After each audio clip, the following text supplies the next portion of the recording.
बिस्मिल्लाहिर्रहमानिर्रहीम। अस्सलामु अलैकुम वरहमतुल्लाहि वबरकातुहू। उम्मीद है तमाम देखने वाले स्टूडेंट्स खैरियत से होंगे। तो जैसा कि आप लोग जानते हैं कि हम लोगों ने कल स्टार्ट किया था chemistry 10th class Punjab board new syllabus के मुताबिक चैप्टर नंबर 1 जो कि हमारे पास states of matter and its phase changes. तो उसमें हमने क्या पढ़ा था कि मैटर की कितनी स्टेट्स होती हैं और वो किस तरह अपनी फेज चेंज करती हैं, इसको हम कहते हैं states of matter and phase changes. आज हम पढ़ने जा रहे हैं उसका नेक्स्ट टॉपिक जो कि है inter conversion of physical state. कि जो फिजिकल स्टेट्स हैं हमारे पास जो कि है हमारे पास सॉलिड लिक्विड और गैस, ये तीन स्टेट्स हैं हमारे पास फिजिकल स्टेट्स, इनकी आपस में इंटर कन्वर्जन किस तरह होती है। तो सबसे पहले हम पढ़ते हैं solid to liquid. Solid to liquid किस तरीके से होती है, जब हमारे पास कोई चीज सॉलिड में है हम उसको हीट करते हैं तो वो क्या करते हैं, अपनी काइनेटिक एनर्जी को यूज करना स्टार्ट कर देते हैं और उसके पार्टिकल्स मूव करना स्टार्ट कर देते हैं। तो एक पॉइंट ऐसा आता है जब उसके पार्टिकल्स और उनके दरमियान इंटरमॉलिक्यूलर फोर्सेस कम हो जाते हैं जिसकी वजह से वो फ्रीली फ्लोट होना स्टार्ट कर देते हैं, तो उस पॉइंट को हम कहते हैं मेल्टिंग पॉइंट। ठीक है, अब हमारे पास सॉलिड टू लिक्विड किस फॉर्म में जाता है, मेल्टिंग में। जब हम किसी चीज को मेल्ट करते हैं तो हीट देते हैं तो वो क्या करते हैं, हमारे पास सॉलिड स्टेट से अपनी लिक्विड स्टेट में आ जाता है। सपोज कर ले हमारे पास एग्जांपल है कि आइस क्यूब की।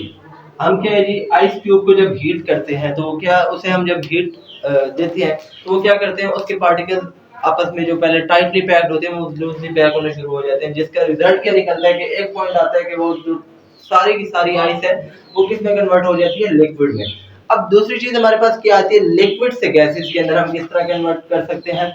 लिक्विड से गैसेस के अंदर से मुराद ये है कि कोई चीज हमारे पास लिक्विड में है उसको हमने गैस में कन्वर्ट करना है। अब इसके लिए हम क्या यूज करते हैं, इवेपोरेशन। इसमें भी हम क्या करते हैं, हीट करते हैं किसी भी चीज को टिल द बॉइलिंग पॉइंट।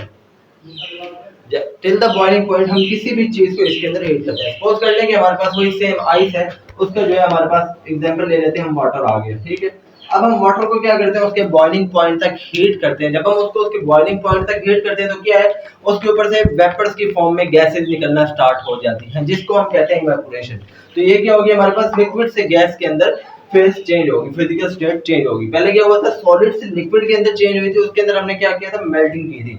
अब दूसरी क्या है हमारे पास, लिक्विड टू गैसेस। लिक्विड से गैस के अंदर किस तरह कन्वर्ट किया जा सकता है, उसके अंदर क्या करते हैं हम लोग, इवेपोरेशन करते हैं। इवेपोरेशन से क्या होता है कि जो लिक्विड होते हैं उसके पार्टिकल्स को जब हीट मिलती है तो उनकी जो थोड़ी बहुत ही इंटरमोलिकुलर फोर्सेस रह जाती है वो भी खत्म होना स्टार्ट हो जाती है। जैसा कि आपको पता है कि गैसेस के अंदर जो इंटरमोलिकुलर फोर्सेस होती है वो नेग्लेक्टेबल होती है, उनके अंदर ना होने के बराबर इंटरमोलिकुलर फोर्सेस होती है। तो एज अ रिजल्ट क्या होता है, वो जो गैसेस वो जो वाटर वेपर्स होते हैं वो उड़ जाती है गैस की फॉर्म में। उसके बाद आ जाती है हमारे पास gases to liquid third form. इसमें क्या करते हैं हम, गैसेस से लिक्विड में किस तरह आती है, इसमें हम क्या करते हैं, कंडेंसेशन। ठीक है, कंडेंसेशन से क्या मुराद है, किसी भी चीज को कंडेंस कर देना, किसी भी चीज को दबा देना।